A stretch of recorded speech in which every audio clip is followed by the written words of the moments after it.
ಮನುಷ್ಯನು ಮನೆ ಕಟ್ಟಿದ, ಮನುಷ್ಯನು ಬಿಲ್ಡಿಂಗ್ಗಳನ್ನು ಕಟ್ಟಿದ, ಆಟಗಳನ್ನು ಕಟ್ಟಿದ, ಮನುಷ್ಯನು ಡ್ಯಾಮ್ಗಳನ್ನು ಕಟ್ಟಿದ, ಮನುಷ್ಯನು ಕಾಡು ಪ್ರಾಣಿಗಳನ್ನೆಲ್ಲ ಹತೋಟಿಗೆ ತರ್ತಾನ, ಮನುಷ್ಯನು ಎಷ್ಟೋ ಆಲೋಚನೆ ಮಾಡ್ತಾನ, ಹೆಲಿಕಾಪ್ಟರ್ ವಿಮಾನ ಎಲ್ಲವನ್ನು ಕಂಡಿದ್ದ. ಮನುಷ್ಯನಿಗೆ ಕೂಡ ಒಂದು ಶಕ್ತಿ ಇದೆ.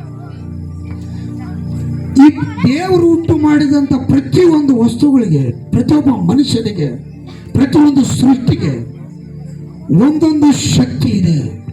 ಹಲ್ಲೆಲೂಯಾ.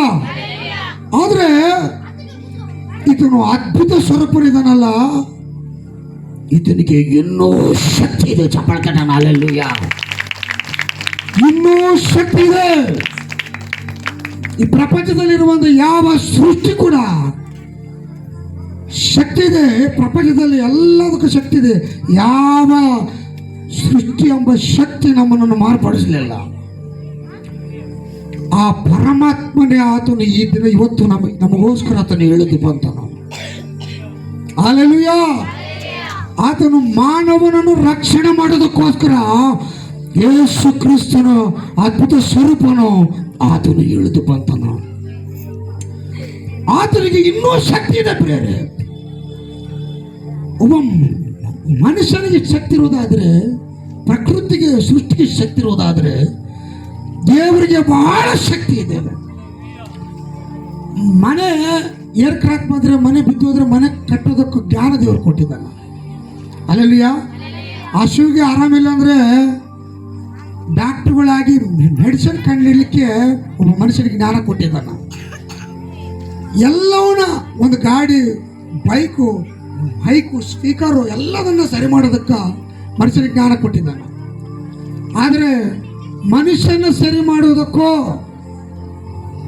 ಪಾಪದಿಂದ ಶಾಪದಿಂದ ಬಿಡಿಸುವುದಕ್ಕೋ ಯಾವ ಮನುಷ್ಯನಿಗೂ ಜ್ಞಾನ ಇಲ್ಲ, ಶಕ್ತಿ ಇಲ್ಲ.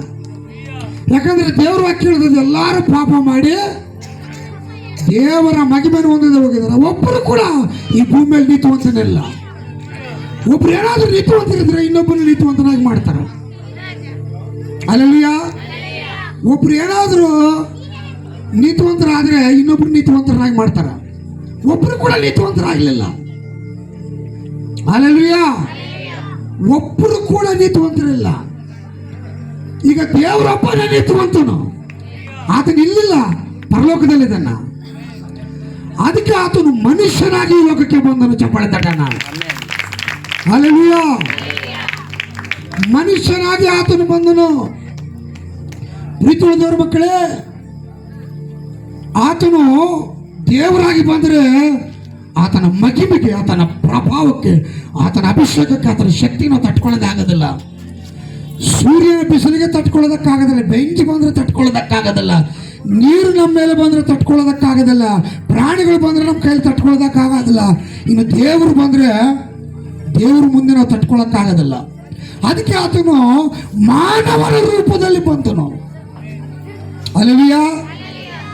ಮಾನವನಿಗೆ ಬುದ್ಧಿ ಕಲಿಸ್ಬೇಕು, ಮಾನವನಿಗೆ ತಿಳುವಳಿಕೆ ಕೊಡಬೇಕು, ಮಾನವನನ್ನು ಶಾಪದಿಂದ ಬಿಡಿಸ್ಬೇಕು, ಪಾಪದಿಂದ ಬಿಡಿಸ್ಬೇಕೆಂಬುದಾಗಿ ಮಾನವನಾಗಿ ಬಂದನು. ಹಲ್ಲೆಲೂಯಾ. ಯಾವ ರೀತಿಯಲ್ಲಿ ಅದನ್ನು ಬಂದನಂದ್ರೆ, ಒಂದು ಸ್ಥಳದಲ್ಲಿ ಇರುವೆಗಳಿದಾವ, ಬಹಳಷ್ಟು ಕೂಡ ಇರುವೆ, ಸುತ್ತ ಬೆಂಕಿ ಅಂಟಿಬಿಟ್ಟಿದೆ. ಅವತ್ತು ಸುತ್ತ ಕೂಡ ಬೆಂಕಿ ಅಂಟಿಬಿಟ್ಟಿದೆ. ಆದರೆ ಅವು ತಮ್ಮನ್ನು ಕಾಪಾಡಿಕೊಳ್ಳಲಿಕ್ಕೆ ಪ್ರಯತ್ನ ಪಡ್ತಾ ಇದಾವೆ. ಆದರೆ ಹೋಗ್ಲಿಕ್ಕೆ ಪ್ಲೇಸ್ ಇಲ್ಲ, ದಾರಿ ಇಲ್ಲ. ಹಲ್ಲೆಲೂಯಾ. ಸಾವಿರಾರು ಇರುವೆಗಳು ಒಂದು ಸ್ಥಳದಲ್ಲಿ ನಾವು ಸುತ್ತ ಬೆಂಕಿ. ಆ ಇರುವೆಗಳಿಗೆ ಹೊರಗೆ ಹೋಗ್ಲಿಕ್ಕೆ, ತಪ್ಪಿಸಿಕೊಳ್ಳಲಿಕ್ಕೆ ಪ್ರಾಣ